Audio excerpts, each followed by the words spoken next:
Greetings, it's Maureen here on my Professor Agent Scully channel. The purpose of these short videos is to introduce concepts, readings, and assignments for my classes at UMass Boston. Please join me on this short learning journey. Let's talk about the political lens. Next slide. We've been talking about 3 lenses through which you can look to understand what's going on in organizations. We've covered the strategic design lens, and now we're going to talk about the political lens. These ideas come from a textbook of which I'm a co-author. Next slide.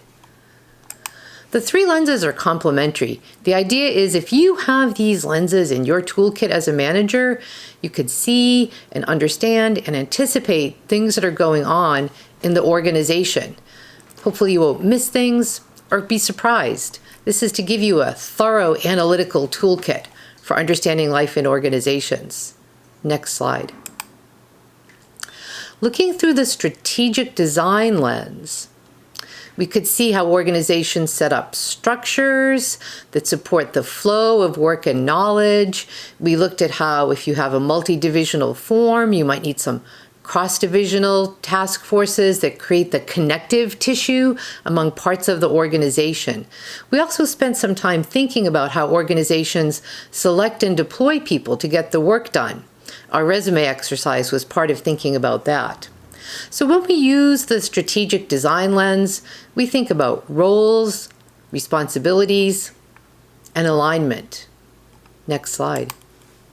Well, isn't that sufficient? That seems like a pretty thorough portrait of what happens in organizations. If that's all well designed, things should hum along just fine. Next slide. The strategic design lens shows a rational way to get work done. The design is solid, people know what to do, they have their roles and responsibilities, and then people seem to behave irrationally until you understand interests and power. Perhaps they're behaving rationally with respect to their interests. We need to anticipate those interests, and that's what the political lens adds for us. Next slide. Why does power matter? So power is the ability to produce intended effects, to realize one's interests against obstacles or resistance. So if you work in a large corporation, you don't need power to have a Monday through Friday work week. That's the typical work week. That's what is. However, let's say you wanted your work week to run from Tuesday to Saturday. Then you might need to use some kind of power to realize that interest against what is typically done or against potential resistance. Next slide. The toolkit that we use when using the political lens includes the stakeholder map. It's a really useful tool for managers to understand who's involved, what might they care about, how do they have those interests that I might not have anticipated, and what types and amounts of power do they have to advance their interests. Next slide. So we draw a simple stakeholder map. Who has a stake in the decision or policy or issue at hand? What are their interests? What do they care about? What drives them? What sources of power do they have to advance those interests? Next slide. Stakeholders might be the shareholders. Sometimes organizations pivot what they're doing to anticipate what the effect might be on share price. Managers, workers, your co-workers, and I like to make sure to include the broader community as a stakeholder to the things that businesses do as well. Next slide. So then you try to think about what are the interests for each given stakeholder. The interest might be, of course, money. Naturally, that's a driver. Promotion, job security, benefits. These things might be driving how people approach an issue or a proposed change. Those are the material interests. But also at work, people care a lot about recognition. What do people think of them? Engaging work. Is my work interesting? Can I have flexibility? Do I have good colleagues? People will often stay in an otherwise not so great situation if they like their colleagues, or conversely leave if they don't like their colleagues or their boss. Next slide. The final element of the stakeholder map is power. Now, of course, from the strategic design lens, we can see what someone's formal role or position is. We looked at a number of organization charts, and you could see the formal flow of power. But there are several other kinds of power as well. Informal power, that person who knows everyone, has the broad networks, has a great reputation. Different kinds of capital confer power, certainly money, if you're an investor, but there's also human capital, someone who's been around for a long time and knows how everything works. Cultural capital, that person who's really savvy and knows how to impress investors. Different kinds of cultural capital can give people power at work. Having skills, and not just that, scarce skills, the skills that a company really relies on to advance their core competence or to manage a critical uncertainty. Those kind of skills can create a kind of power. Like, we really need that person. So if they threaten to do something or withdraw or withhold from doing something, then that forms a kind of power that can be exercised to advance interests. And finally here, let's not overlook collective power. Remember, like the power that a union has when we talked about employee resource groups. In fact, employee resource groups are themselves a kind of collective power. Employees speaking together about issues that concern them and their group. Next slide. So let's apply this tool, this stakeholder mapping, to a case that we know. Harken back to the case of Chris, the manager, and Pat, a supervisor who reports to Chris. If we were to sketch a stakeholder map with their interests and power, what would that look like? Next slide. So for Chris, the interest as the manager is to get the work done and to have cooperation among the supervisors. Missing word there.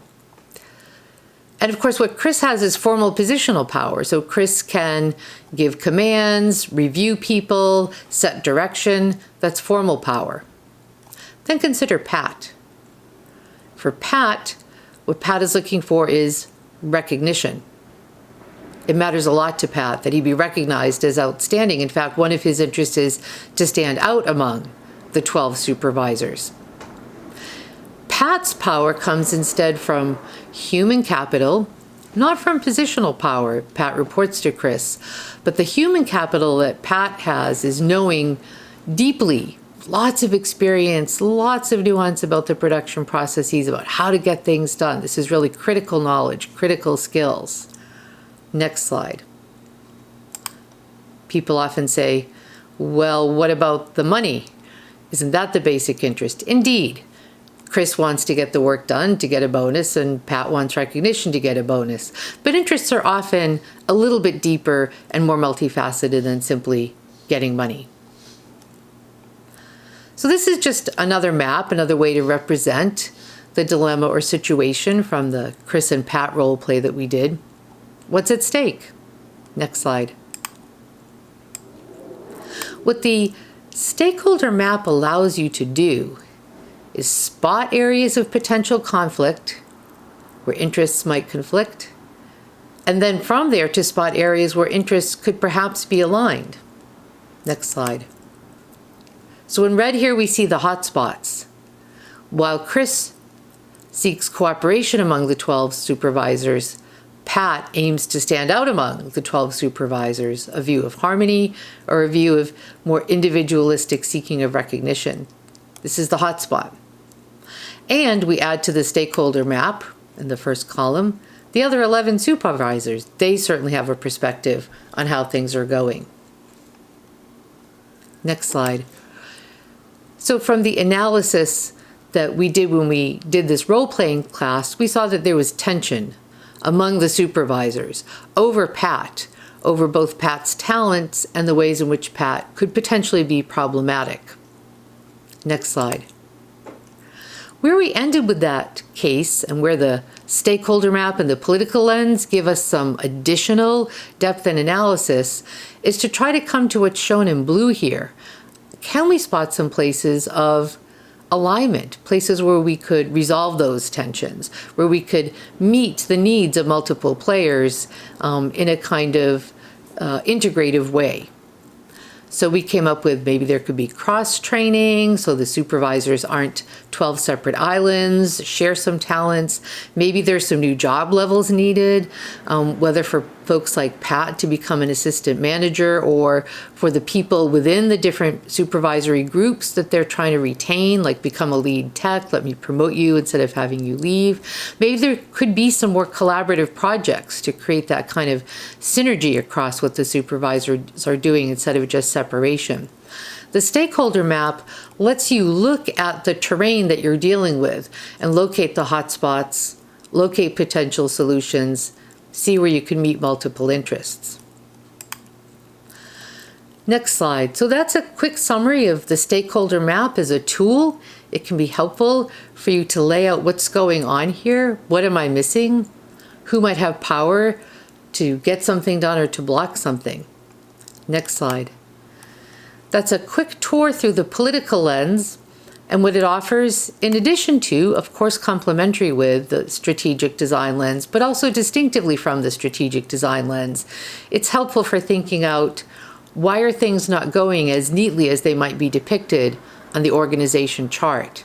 What's going on here? Where's the tension? How might we address it? That's all for now. Thanks for joining me on this learning journey. And as always, be in touch if you have any questions.